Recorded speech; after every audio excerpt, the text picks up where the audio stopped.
Yeah, and what I found, I mean, we can drive it from the large, like you moving down on Right. small, maybe taking a different path to work than what you normally take.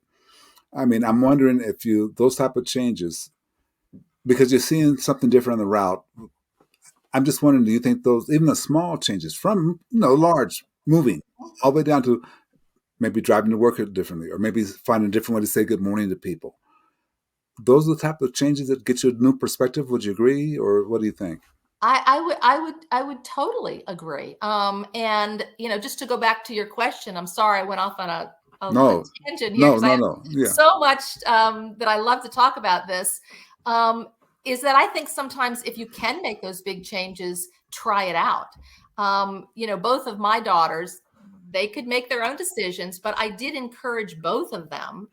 They, live in New York City to go elsewhere, to live somewhere else when they went to college. And they made the decision to do that, and they were free not to do that. But I think that was good. They came back to New York, but they went somewhere else for a while. right, And so right. I think that if you can make a big change, make a big change. Maybe you don't want to do it forever, but you will Mm, start to see things differently. And so I would advocate, yes, make the big change if you can.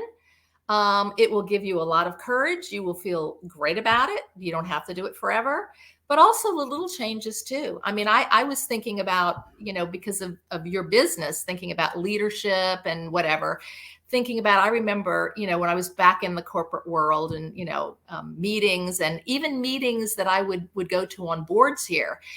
I don't know if you've ever noticed sometimes that people come in and they have their spots, their same spots, their same same seats. place, Yeah, right? yeah, Their yeah. same Hmm. seats.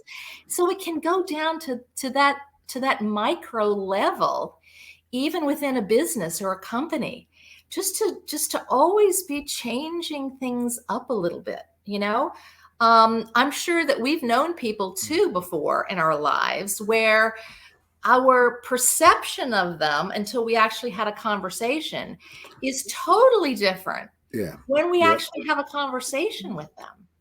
With changes, because Change yeah, it. absolutely. Because the more you know, the more it changes. I agree with that 100%. Just on a quick side note, have you ever changed somebody's seat in a workshop? They go to lunch and you change seats or the way Ah, the room is.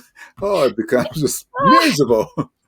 No, I lost what I had here. I was comfortable with that. Yeah. So, but then, like you right, said, though, if right, you yeah. maybe we look at all those little changes. What other solutions do you have? I mean, that because there's several out there, but do you have any other solutions that you want to share with us about for this handling this loss?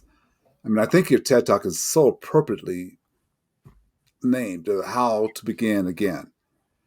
I think that's, and I also think your book is appropriately named too. But how to begin again? So, what solutions would you have in order to get to that spot?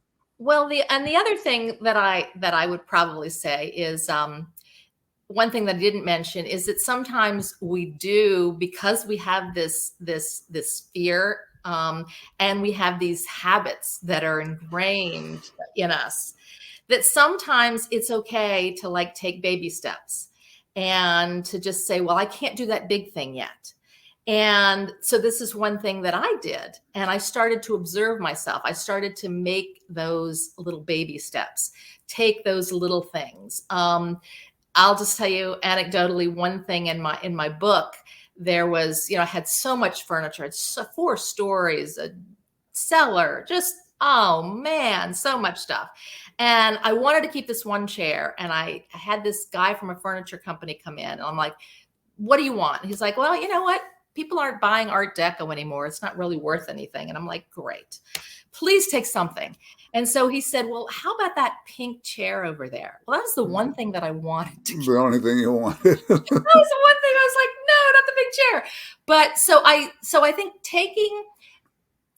taking little steps, I think, is good because it works you up to say, now I'm going to take a little bit of a bigger step. Okay. So Okay, I think that's okay. very helpful because you kind of get your your bravery going, your courage going. I think sometimes also a second thing would be if there's something that you might feel resistant to or hesitant to that comes up, and your normal tendency might be to say, no, I can't do that.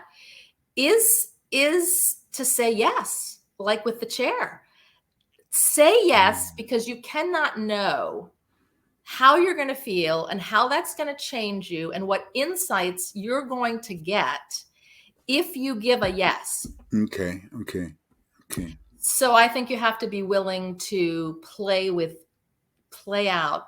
giving a yes sometimes. I mean, and that is in personal life, in a corporate culture, in all kinds of in relationships. Well, at least look for a reason to say yes. At the bare minimum, look for Right. the reason to say yes. Okay, totally agree with that.